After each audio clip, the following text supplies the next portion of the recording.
the donuts that I just provided, would any of y'all think that that could contain a drug? I'm Elizabeth Pittman, and I'm talking about how or if there should be higher regulations on sugar. This map just is an overview of how much excess sugar is consumed by each country. And you can see in America we consume over 600 calories a day of sugar, and then you see in Europe, Canada, South Africa, Australia, South America, it's all about the same. It's all around like 500 extra calories, and then the Middle East and Africa, it's a lot lower. The countries, there are several countries that are starting to regulate this sugar, and this would be in Denmark. And in Denmark, the government has addressed that sugar is harmful to our body, and they are trying really hard to find regulations that can help control the bad sugar. Also in Canada, they have started placing a tax on sugar like beverages and foods that have a high amounts of sugar, and the European countries are doing the same as Canada. And in America, we're trying, or the New York City mayor is the first one who's really tried to push that there's something with sugar, and with his ban on this, any drinks above 16 ounces of sodas or just high sugar drinks. And this would be in restaurants, in convenience stores, and in stadiums. And that is still in the courts. There's a huge debate about if it's going to pass or not. And so America's working on it. Now sugar, it's natural. God made it. It's fine. It's sugar. But fructose is also natural, and fructose was the sugar that came up constantly throughout my research. It is the one that is considered kind of the bad sugar, and it is found in many many natural substances like honey, molasses, figs, persimmons, blueberries, apples. But what's happened is this rapid growth, the mass production of food has purified this fructose, and now it's in everything. Whereas we used to only get fructose from those items that I named, which you can tell those are kind of winter fruits. Those are fruits that you eat more in the winter. They all have a very small percentage, less than 5%, 5 to 10% of fructose in them. And when we would eat those, it would be when the fruit would fall to the ground the month before the winter months. And so you would stock up on that fructose, and you would gain a little weight, and then it would sustain you through the winter months where you have a decrease of food, because fructose is not found in meats, it's not found in vegetables or milks. And so the rapid production is really the reason why fructose has become bad. At the beginning, I kind of hinted towards how sugar can be addictive because of how, if you would consider it a drug, and this video is going to kind of explain why I say that. You have to listen, please.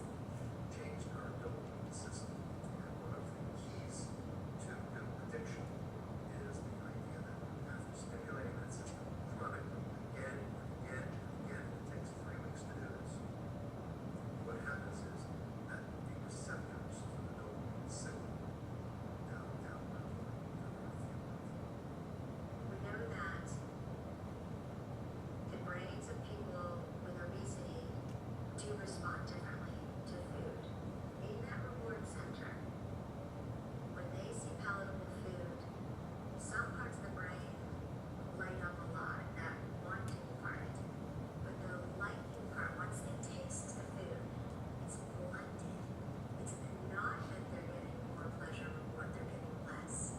That's like living with an urge that you can't satisfy. And so people think that this hyper reward.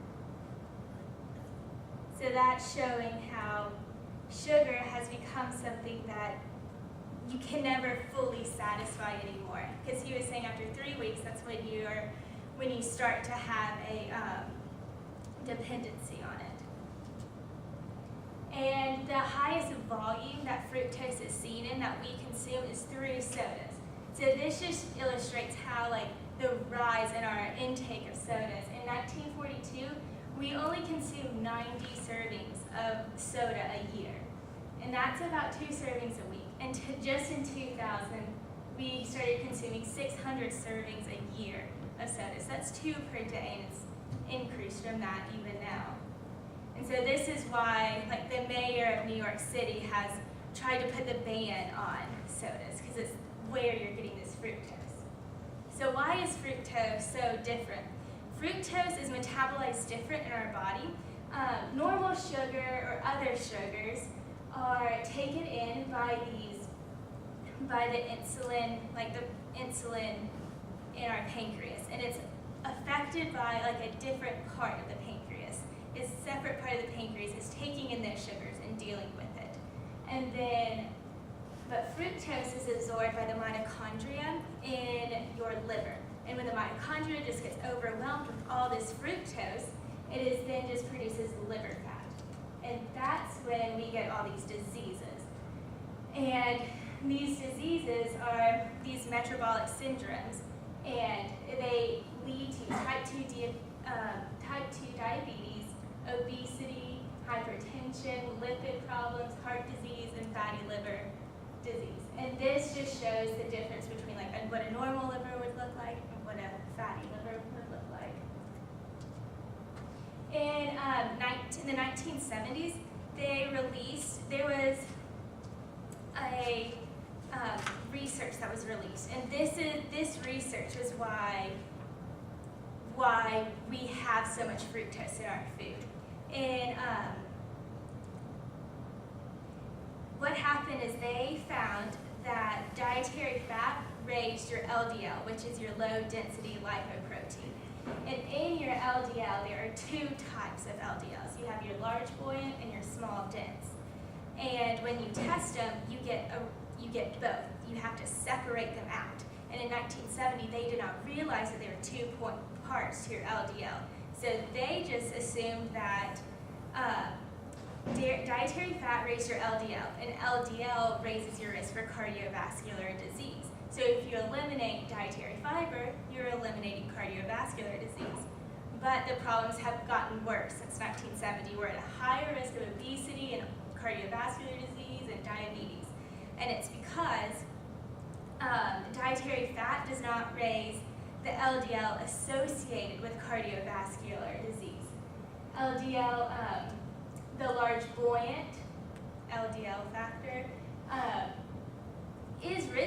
does raise when dietary fiber is consumed. But the small dense factor is what deals with cardiovascular disease, so they don't correspond. And so when all the regulatory agencies started banning dietary fiber, you saw an increase of sugar and other carbohydrates into our food system from like fat-free food items or like reduced fat. And that's where the fructose came in to add as just that taste, to add a better taste to things since the fat was taken out. And so what can we do to make changes? Because the FDA isn't going to come back and rule on this. 6% of our exports have to do with food. So it's a lot of money for our government, and so they're not going to come back and say, we messed up, we have a problem. It's going to be more towards just controlling it by educating younger children, helping them make better decisions when they're younger, educating parents so they know. There's also zoning ordinances could be really effective. You could control how many fast food restaurants are allowed in a certain area. Also, convenience stores. They found that if you don't allow convenience stores in low-income areas, that can greatly decrease the effect also because you don't have people just going in and buying a soda with their dollar. Also, if you tighten up licensing requirements on like vending machines and snack bars, especially in schools or areas where there's a great number of children, because you know those sugary labels are targeted towards kids, and so it can help them to make better decisions at an earlier age. And also to regulate fructose. The FDA has ruled that food companies can group all sugars together into one group as just sugar, but they're very different. As in fructose, how it's metabolized by our body is so different from glucose. And it would be important for us to regulate, to have on the label more of like which sugars are in